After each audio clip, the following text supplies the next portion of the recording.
आप सभी को मेरा नमस्कार। नए वीडियो में आप सभी का स्वागत है। तो आइए देखिए, हिंदी साहित्य के इतिहास की बहुत ही महत्वपूर्ण लाइन है यहाँ पर।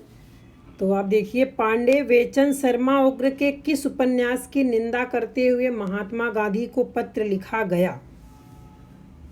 ठीक है, जैसे प्रश्न पूछा गया, पांडे बेचन शर्मा उग्र के किस उपन्यास की निंदा करते हुए महात्मा गांधी को पत्र लिखा गया। तो क्या नाम है? चॉकलेट। ठीक है। काका कालेलकर मूलतः थे, कहाँ के थे? मराठी लेखक थे। चर्चित निबंध होली की ठिठोली का अप्रैल फूल के रचनाकार हैं। अप्रैल फूल के रचनाकार कौन है? चंद्रधर शर्मा गुलेरी जी हैं।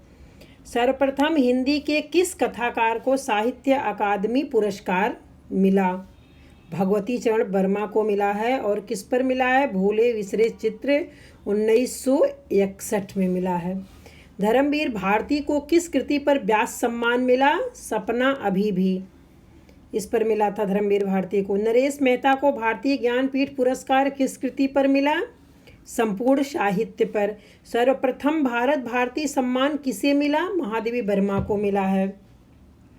रामधारी सिंह दिनकर को किस कृति पर साहित्य अकादमी पुरस्कार मिला? संस्कृति के 4 अध्याय पर मिला है। किस रचनाकार ने उत्तर प्रदेश हिंदी संस्थान का भारत भारती सम्मान ग्रहण नहीं किया? श्री नारायण चतुर्वेदी जी ने ग्रहण नहीं किया। काशी सार्वजनिक सभा तथा कविता वर्धनी सभा के संस्थापक थे? भारतेंदु हरिश्चंद्र जी थे। काशी सार्वजनिक सभा और कविता वर्धनी सभा के संस्थापक कौन थे? भारतेंदु जी थे। सरस्वती पत्रिका के संस्थापक कौन थे? चिंतामणि घोष। बेताब चरित्र किसकी आत्मकथा है? नारायण प्रसाद बेताब की। कुछ आंसू कुछ फूल किसकी आत्मकथा है? जयशंकर सुंदरी की। महात्मा गांधी हिंदी साहित्य सम्मेलन के सभापति कब बने? 1918 ईस्वी में बने। परिमल किसकी संस्था है? नए लेखकों की। हिंदी साहित्य परिषद के प्रथम अध्यक्ष थे? कौन थे? पुरुषोत्तम दास टंडन जी थे। साहित्य अकादमी की स्थापना कब हुई? 1954 में हुई। और कहाँ पर हुई? नई दिल्ली में। साहित्य अकादमी पुरस्कार कितनी भाषाओं के लिए दिया जाता है? 22 भाषाओं में रचनात्मक लेखन के लिए। साहित्य अकादमी के 4 कार्यालय हैं।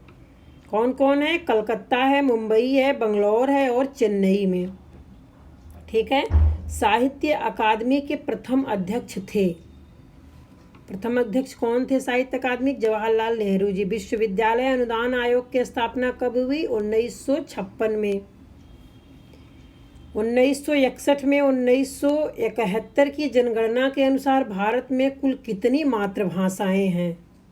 1652। ठीक है। अखिल भारतीय हिंदी साहित्य सम्मेलन के प्रथम सभापति थे? मदन मोहन मालवीय जी थे। हिंदी के प्रचार प्रसार के लिए इलाहाबाद में साहित्यकार संसद की स्थापना किसने किया? महादेवी वर्मा ने किया। बहुत बार प्रश्न पूछा गया है और ये भी बहुत बार प्रश्न आया है। 1961 और 1971 के जनगणना के अनुसार भारत में कुल कितनी मातृभाषाएं हैं? तो कितनी हैं? 1652 है। ठीक है, बहुत बार पूछा गया है। और ऊपर यहाँ मतलब जो मैं वीडियो बना रही हूँ इसके कोई भी ऐसा प्रश्न नहीं है, किसी ना किसी साल चाहे जब भी आयोग का हिंदी का पेपर हुआ, प्रतियोगी परीक्षा, सब में प्रश्न आया हुआ है। ठीक है।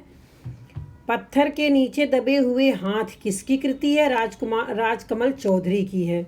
दूब धान तथा अन्य कहानियाँ किसकी कृति है? उषा किरण खान की है। कब्र तथा अन्य कहानियाँ किसकी कृति है? राजकुमार गौतम की है। हे प्रभो अन्नदाता ज्ञान हमको दीजिए प्रसिद्ध प्रार्थना के लेखक कौन है? राम नरेश त्रिपाठी जी हैं। ठीक है, आगे देखते हैं। अष्टावक्र नाम से आज में राष्ट्रीय कहानियाँ कौन रचनाकार लिखता था? पांडे वेचन शर्मा उग्र जी। हाथी की फांसी कहानी के लेखक हैं गणेश शंकर विद्यार्थी। धूमिल का वास्तविक नाम था सुदामा पांडे। अज्ञेय का पूरा नाम था, तो सभी को पता होगा, सच्चिदानंद वात्स्यायन अज्ञेय। सच्चिदानंद हीरानंद वात्स्यायन अज्ञेय। ठीक है। राहुल सांकृत्यायन के बचपन का नाम था केदारनाथ द्विवेदी। सूर्यकांत निराला के बचपन का नाम था सूर्य कुमार।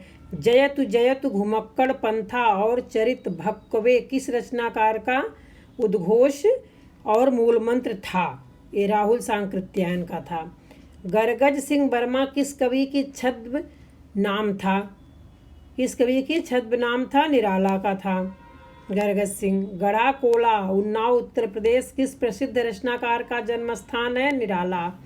हिंदी में प्रथम डीलिट कौन है? पीताम्बर दत्त बड़थवाल। साप्ताहिक हिंदुस्तान के चर्चित स्तंभ नेताजी कहिन के रचनाकार कौन है? मनोहर श्याम जोशी। ठीक है, अगला है प्रसिद्ध कविता राखी की चुनौती की लेखिका है सुभद्रा कुमारी चौहान। नाटकों में पर्दे के पीछे से दी जाने वाली सूचना को कहा जाता है चूलिका। किस नाटककार को कौशल केसरी की संज्ञा से विभूषित किया गया? सेठ गोविंद दास के नाटक से। भारत माता ग्राम वासिनी खेतों में फैला है श्यामल धूल भरा मैला सा आंचल। ये पंक्ति किसकी है? समझ आ गया होगा आप लोगों को, सुमित्रानंदन पंत जी की है। और केशव कह न जाए का कहिए पंक्ति किसकी है? तुलसीदास की है। ये विनय पत्रिका की लाइन है। भारतेंदु हरिश्चंद्र को भारतेंदु उपाधि किसने दी है? रामेश्वर दत्त व्यास जी ने दिया है। मणिकौल की फिल्म सतह से उठता हुआ आदमी किस साहित्यकार पर बनी है? ये मुक्तिबोध पर बनी है। फिल्म रजनीगंधा मन्नू भंडारी की किस कहानी पर बनी है? यही सच है। किस रचनाकार को हिंदी का वाल्टर स्कॉट कहा जाता है? वृंदावन लाल वर्मा को कहा जाता है। 1874 में कवि वचन सुधा में स्वदेशी का प्रतिज्ञा पत्र किसने प्रकाशित किया? भारतेंदु हरिश्चंद्र जी ने प्रकाशित किया है। ठीक है, तन के सौ सुख सौ सुविधा में मेरा मन बनवास दिया था। ये पंक्ति किसकी है? हरिवंश राय बच्चन की है। तन के 100 सुख और 100 सुविधा में मेरा मन बनवास दिया था। ये पंक्ति हरिवंश राय बच्चन जी की। ठीक है, द्विवेदी जी पंडित हैं पर ठूंठ पंडित नहीं, सरस और गतिशील पंडित हैं। यह कथन किसके लिए कहा गया है? हजारी प्रसाद द्विवेदी जी के लिए कहा गया है। किस रचनाकार को भैया साहब कहा जाता है? श्री नारायण चतुर्वेदी जी को कहा जाता है। सोवियत लैंड नेहरू पुरस्कार किसको मिला है? सुमित्रानंदन पंत जी को मिला है लोकायतन पर। शिवमंगल सिंह सुमन को मिला है मिट्टी की बारात पर। रामविलास शर्मा को मिला भारत में अंग्रेजी राज्य और मार्क्सवाद। अब्दुल बिस्मिल्लाह को है झीनी झीनी बीनी चदरिया। ठीक है, ये सोवियत लैंड नेहरू पुरस्कार है। अमृतलाल नागर को है अमृत और विष पर। सच्ची समालोचना किसकी कृति है? बालकृष्ण भट्ट जी की है। सरस्वती सम्मान और व्यास सम्मान किस संस्था के द्वारा दिया जाता है? के बिड़ला फाउंडेशन के संस्था के द्वारा दिया जाता है। केदारनाथ अग्रवाल पर हो जनमानस के सजग चितेरे नामक कविता किसने लिखी है? नागार्जुन जी ने। हिंदी भाषी क्षेत्र से निकलने वाला प्रथम हिंदी पत्र था कौन था? बनारस अखबार से निकला था 1845 में। कवित्व को हिंदी का जातीय छंद किसने कहा है? निराला जी ने कहा है। मेरे विचार में खड़ी बोली में इस प्रकार का कर्कशपन है कि कविता के काम में ला उसमें सरसता संपादन करना प्रतिभावान के लिए भी कठिन है, तब तुकबंदी करने वालों की कौन कहे। यह कथन किसका है? बालकृष्ण भट्ट जी का है। किस कवि ने स्वयं को छायावाद की ठीक पीठ पर आने वाला माना है? दिनकर जी। विशु, निंदा, रुक्मा और सक्सेना मन्नू भंडारी की किस चर्चित कृति के पात्र हैं? महाभोज के हैं। विशु, निंदा, रुक्मा और सक्सेना मन्नू भंडारी की किस चर्चित कृति के पात्र है? ये महाभोज के हैं। ठीक है, मंगला प्रसाद पारितोषिक किस संस्था के द्वारा प्रदान किया जाता है? हिंदी साहित्य सम्मेलन प्रयाग संस्था के द्वारा। भक्ति को धर्म का रसात्मक रूप किस आलोचक ने कहा है? आचार्य शुक्ल ने कहा है। हिंदी की सबसे प्राचीन प्रबंध काव्य है पृथ्वीराज रासो है हिंदी की सबसे प्राचीन प्रबंध काव्य। दोहा चौपाई शैली के प्रथम प्रयोक्ता कौन है? सरहपा जी हैं। रैदास के पद किस ग्रंथ में संकलित है? गुरु ग्रंथ साहिब में है। कामायनी के संदर्भ में दोष रहित दूषण सहित नामक निबंध किसने लिखा है? दिनकर जी ने लिखा है। ठीक है, 1854 में प्रकाशित हिंदी का पहला दैनिक समाचार पत्र समाचार सुधावर्षन के संपादक थे कौन थे? श्याम सुंदर सेन जी थे। मुक्त छंद की पहली कविता है निरालाकृत जूही की कली। ऋग्वेद से लेकर संस्कृत, प्राकृत और अपभ्रंश के महान कवियों की चुनी हुई रचनाओं का पद्यानुवाद सप्तपर्णा शीर्षक से किसने किया है? महादेवी वर्मा ने किया है। हिमालय से संबद्ध पुराने और नए कवियों की चुनी हुई रचनाओं का संकलन किसके द्वारा संपादित हुआ? महादेवी वर्मा द्वारा संपादित हुआ है। संधिनी गीत पर्व परिक्रमा किसका काव्य संग्रह है? महादेवी वर्मा का है। पंत के किस काव्य कृति की भूमिका का ऐतिहासिक महत्व है? पल्लव का है।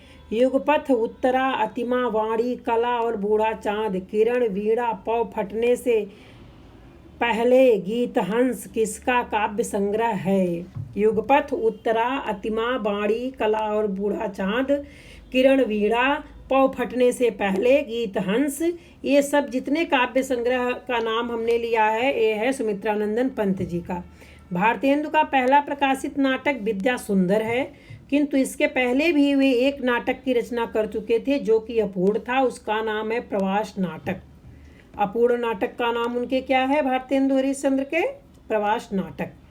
और 1871 में हिंदी दीप्ति प्रकाश नामक संवाद पत्र तथा प्रेम विलासिनी पत्रिका किसने निकाला है? बाबू कार्तिक प्रसाद खत्री जी। लाहौर से प्रकाशित हिंदी उर्दू में पत्रिका ज्ञान प्रदायनी के संपादक कौन थे? संपादक थे, ये आप बताएंगे। ठीक है, कमेंट में इनका नाम आप बताएंगे। अब अगले वीडियो में फिर लेकर ऐसे ही प्रश्नों को लेकर के मैं मिलूंगी। तब तक के लिए धन्यवाद। लेकिन लास्ट जो मैंने बोला है, लाहौर से प्रकाशित हिंदी उर्दू में पत्रिका ज्ञान प्रदायनी के संपादक कौन थे, इसका आंसर आप कमेंट में बताएंगे। ठीक है।